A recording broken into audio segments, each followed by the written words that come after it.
सरफरोशी की तमन्ना अब हमारे दिल में है। देखना है जोर कितना बाजुए कातिल में है। जनाब, हिंदुस्तान के किसान अब कुछ इसी मोड़ में नजर आ रहे हैं। आखिर आए भी तो क्यों ना। 3 महीने का वक्त गुजर चुका है, लेकिन जिन्होंने अपने वोट से अपने नेताओं को देश का मुखिया बनाया, वो उनकी बात सुनने को तैयार नहीं। अब बातें तो खूब हो चुकी, आंदोलन की गाड़ी तो अब कृषि कानूनों को वापस लेने पर अटकी हुई है। अपनी मांगों को लेकर हिंदुस्तान के अलग अलग हिस्सों से किसानों ने अलग अलग बॉर्डर्स पर डेरा डाला हुआ है।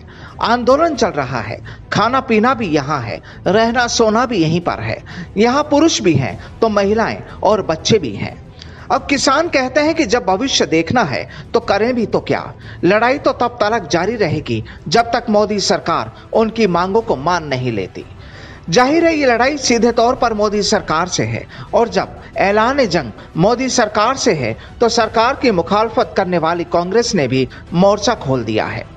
हम इस पर भी बात करेंगे, लेकिन उससे पहले अब तो ये भी साफ हो चुका है कि किसान नेता केवल बॉर्डर्स पर ही नहीं, उन खेतों और गांवों में भी दाखिल हो चुके हैं जिस मिट्टी पर किसान खुद का और हिंदुस्तान का पेट भरता है। किसान नेता अब केवल बॉर्डर्स तक ही सीमित नहीं रहे, बल्कि इनके कदम अब गांवों की तरफ भी बढ़ने लगे हैं।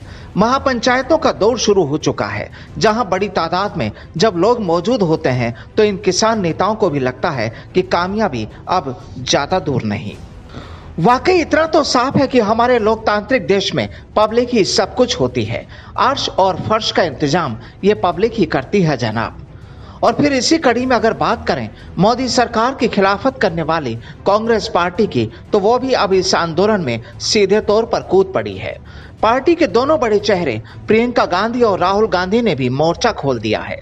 राजस्थान हो या फिर यूपी हो, राहुल और प्रियंका की मौजूदगी इस बात की गवाह है कि अब ये भी खुले तौर पर किसानों के साथ कंधे से कंधा मिला रहे हैं। महापंचायतों में जहां लोगों की भारी भीड़ मौजूद होती है, वहां प्रियंका गांधी सीधे तौर पर प्रधानमंत्री को भी आड़े हाथ लेने से नहीं चूक रही।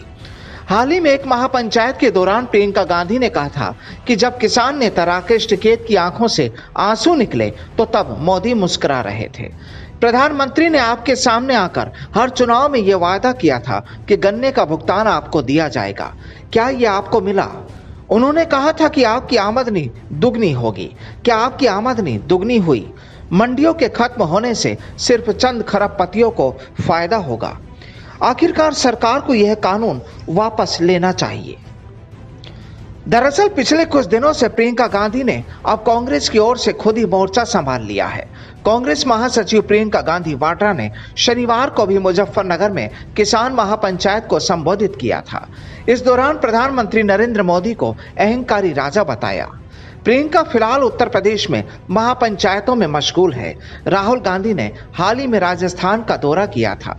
2 दिन तक मरुधरा की रेत पर ये किसानों के सामने अपनी बात रख रहे थे।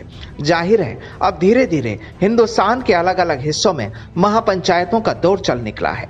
किसान नेता अब तक तो बॉर्डर्स पर ही थे, लेकिन इनकी एंट्री जब गांवों में भी होने लगी तो समझ लीजिए अब किसान भी साथ होंगे। मोदी सरकार की खिलाफत करने वाली सियासी पार्टियां भी साथ होंगी, और जब ऐसा होगा तो कारवां बनते भी देर नहीं लगेगी। बस अब सरकार को समझना है कि आखिर करना क्या है। Bureau report, the fact India.